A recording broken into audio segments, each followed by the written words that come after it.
So it's take 3 of me attempting to review X-Men Dark Phoenix, what I assume is the final film in the Fox-run franchise for the X-Men before Marvel Comics bought them and before they eventually get dumped into the Marvel Universe, extended Marvel Universe through Disney. So that being said,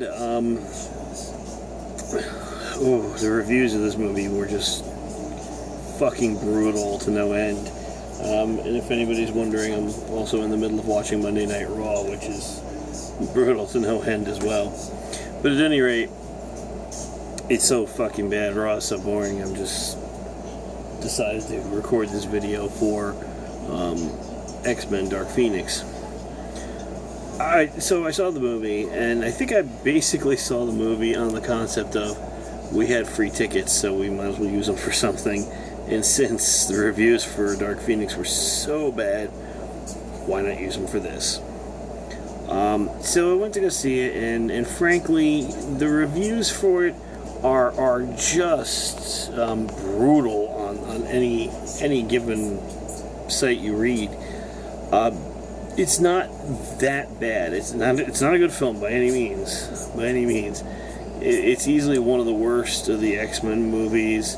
But I didn't hate it to the point where it was unwatchable. I'm going to start off by saying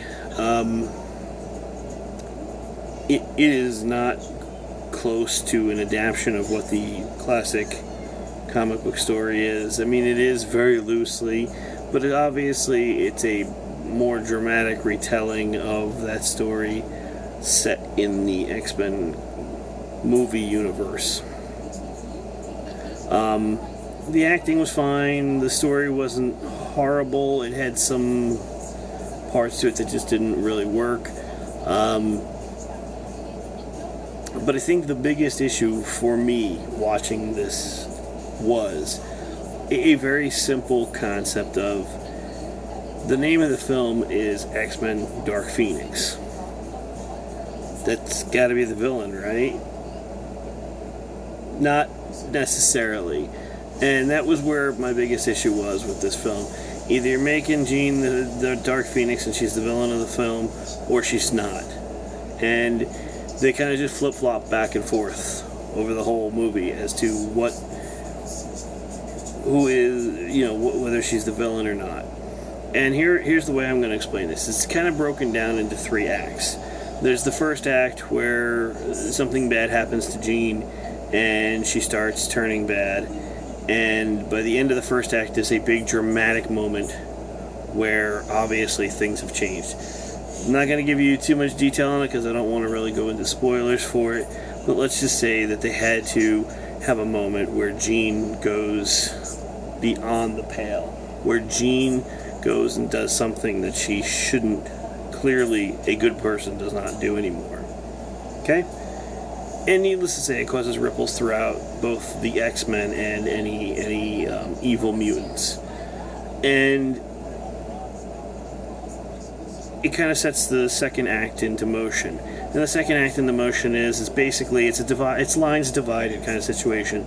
Some people feel that Jean has gone over the edge and they're going to have to kill her to take care of this situation, and that there's no way around that.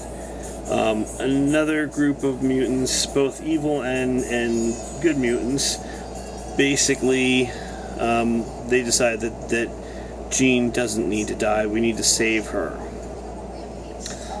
Sorry, I had to take a big break there a moment. But basically, like I said, it's divided into 2 groups. And the lines between good and bad are kind of blurred because good guys take up the side of we should kill Jean.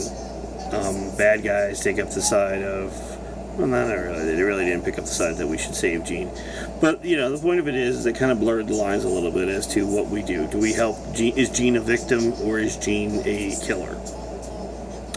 And, they spend a lot of time building that, which is actually, in the second act, they spend a lot of time building that, which is actually not bad. I mean, it's a little slow, I'm not going to lie to you, but it's a slow burn, and you think to yourself it's going to build up to the very end of the end of the film.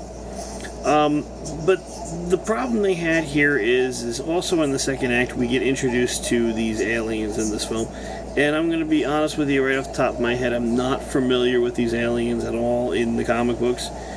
Perhaps they were in the comics, perhaps they weren't. I don't recall.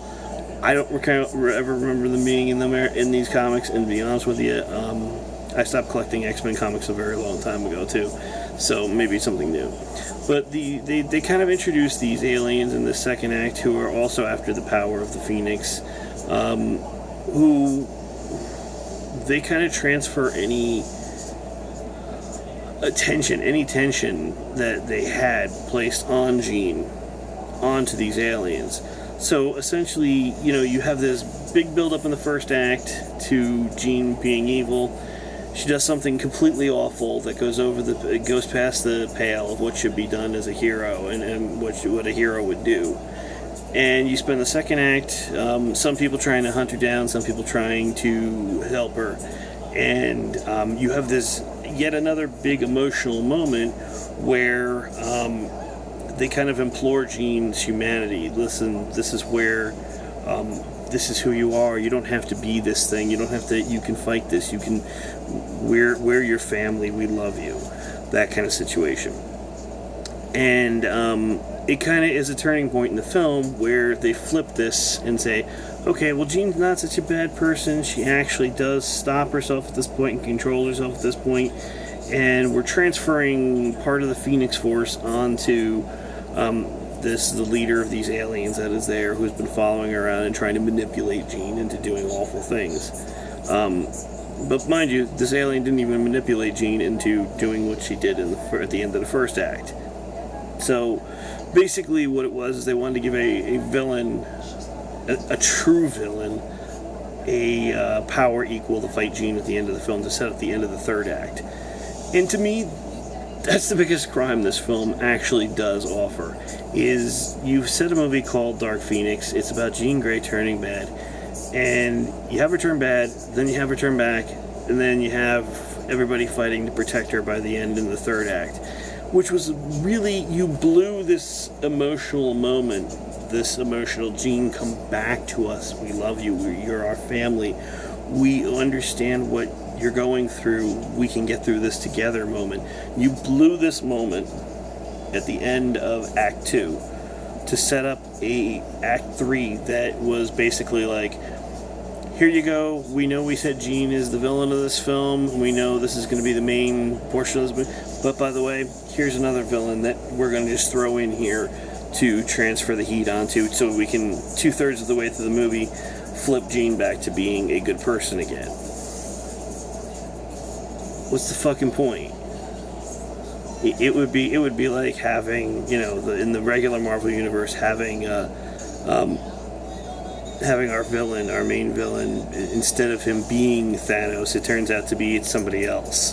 Thanos is actually a pretty good, decent dude. He just was he was misled, couldn't control himself. There was no point to it. It was kind of a really shitty turning point.